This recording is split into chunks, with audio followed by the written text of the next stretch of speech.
The stock market currently may not be euphoric, but I don't think it is reasonably priced.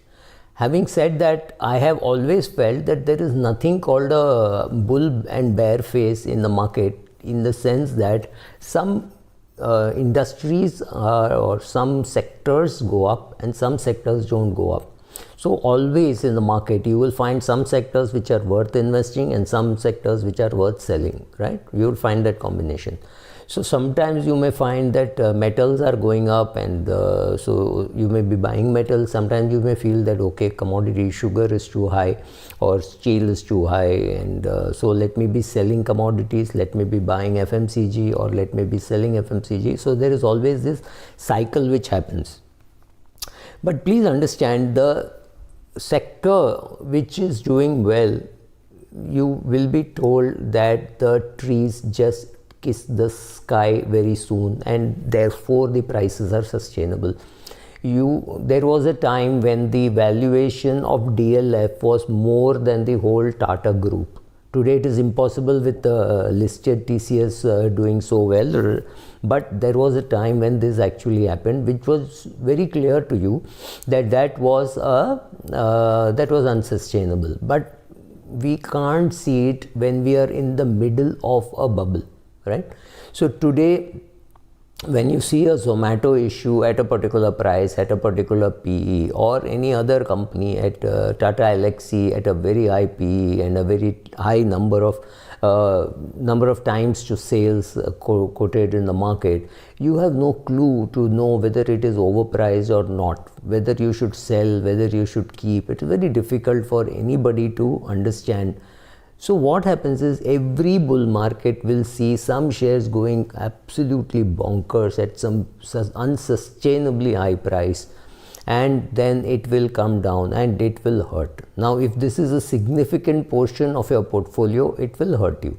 So what you do is you turn to the experts, and the experts, let's say yesterday 2 experts were talking, the Perma bulls of the Indian market. One was Rakesh Jhunjhunwala and one was Ramdev Agarwal, both extremely bullish about what is going to happen in the market. That's how it is, because that is how it always has to be, especially if you are in the asset gathering business and the asset gathering gives you fees.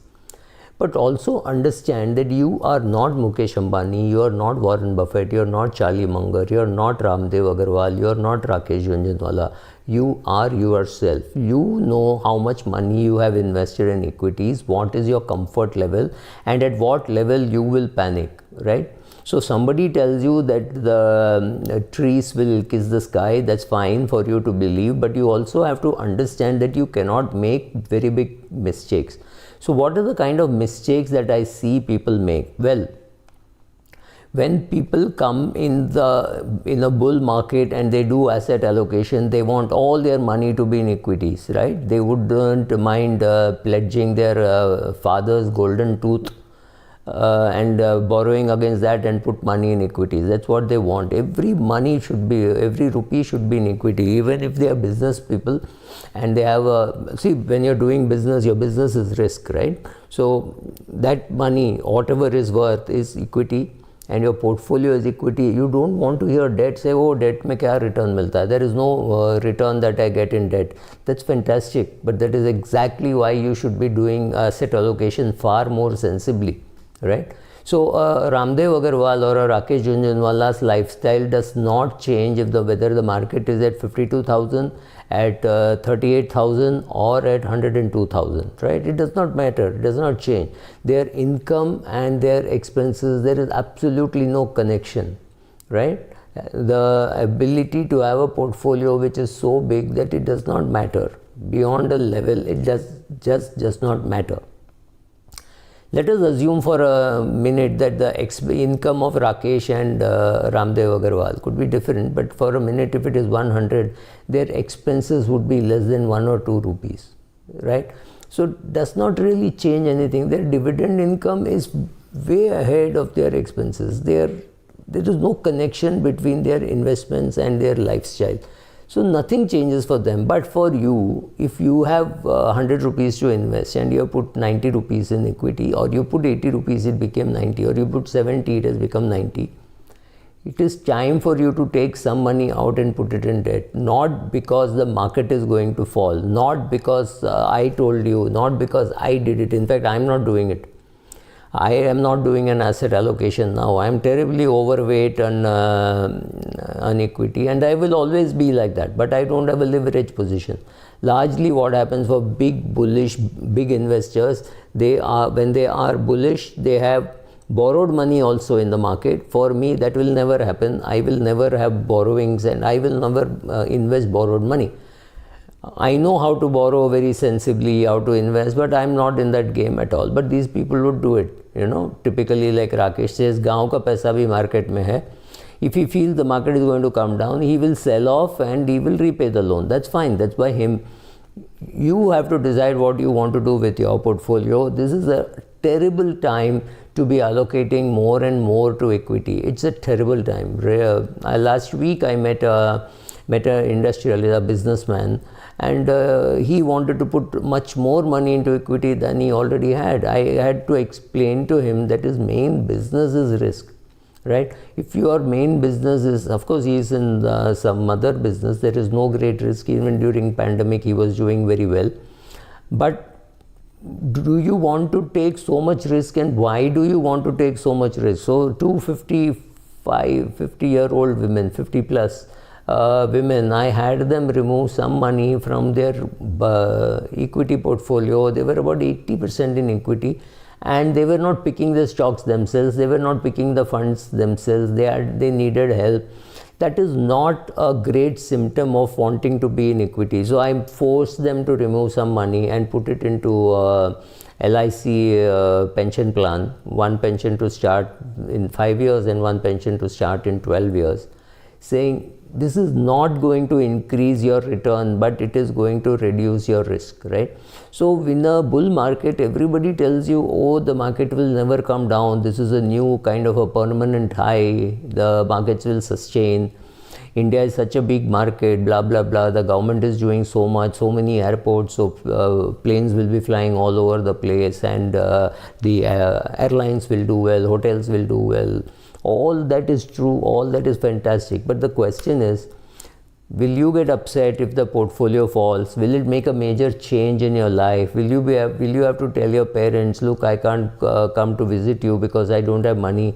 I've lost a lot of money in the market, right? If you are in that category, then you have to rebalance. You have to make sure that your assets and liabilities match your style. Don't get carried away by what you hear on television. There is no crystal ball. We are all staring into a laptop or a phone today while talking. There is no crystal ball for me to say, oh, commodities in the middle of a super cycle. I have no clue, right? And many people don't have a clue. Some of us are brilliant. We know we don't have a clue. Some of us are not so brilliant, and we think that we can come and talk some nonsense and get away with it, right? So that is what is happening. So be careful about your asset allocation. What happens is, in a bull market, everybody thinks all the money should be in equity. They are happy to pledge their house, borrow and buy equity. They are willing to say, oh, but Subra, it is much easier to make money in options. I realize it's better than doing futures also, because I don't have to pay much. I have to pay only 10% or maybe even 5% now, right? So every rupee goes into equity simply because they tell you, oh, this is going to sustainable. Zomato is the next Amazon, right? Everything looks good. That is exactly the time when you should sit, pause, do some meditation and ask yourself, if the market falls and there is blood on my portfolio, will I be able to sustain it? Will it matter? Do I have next 10, 12, 15 years expenses somewhere in debt or debt instruments, or in a job which will make sure that I don't have to worry about my portfolio, or am I already living off my portfolio, right?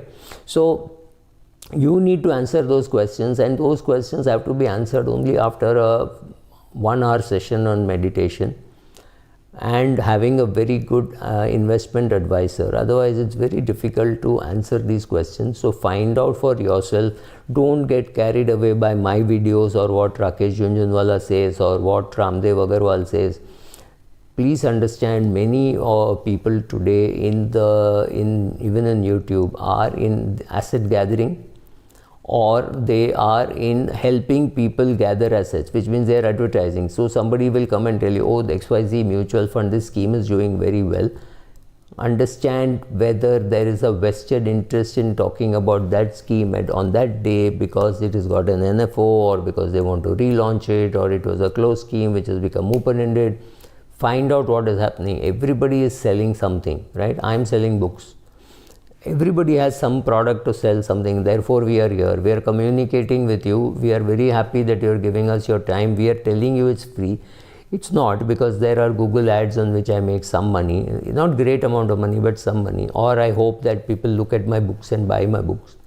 But let me tell you that also, these books have already been sold. I have been paid. So if number of copies sell more, it does not matter to me, except to my ego and saying, oh, my book sales have crossed 2 lakh copies. That's great. But it does not matter beyond that, right?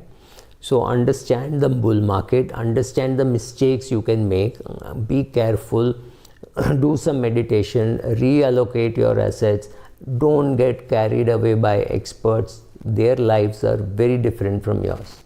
Thank you.